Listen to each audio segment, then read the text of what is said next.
আজকের আমি তোমাদের সাথে একটা বিয়েবাড়ির মেনু শেয়ার করছি, তো তোমরা একটু মেনু কার্ডটা পজ করে দেখে নিও। তারপর সবার কাছে প্লেট দিয়ে গেল, তার মধ্যে একটু নুন আর লেবু দিয়েছিল।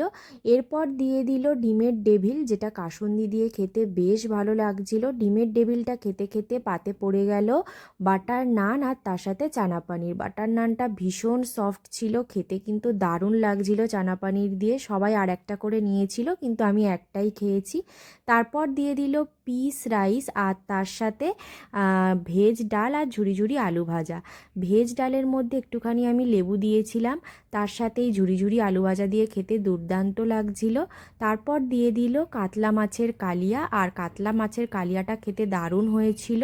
এরপর দিয়ে দিল ঝাল ঝাল একদম চিকেন কষা, আর চিকেন কষাটা ঝাল ঝাল হওয়ার জন্য খেতে কিন্তু দারুণ লাগছিল। আমি একবারই নিয়েছি, সেকেন্ড টাইম কিন্তু আমি আর আজকে রিপিট করিনি।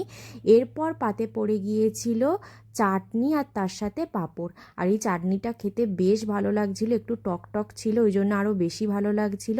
তারপর দিয়ে দিল রসগোল্লা। তো আজকের ভিডিওটা তোমাদের কেমন লাগলো কমেন্টে জানিও। ভালো লাগলে আমার চ্যানেলটাকে কিন্তু সাবস্ক্রাইব করে দিও। দেখা হচ্ছে পরের ভিডিওতে।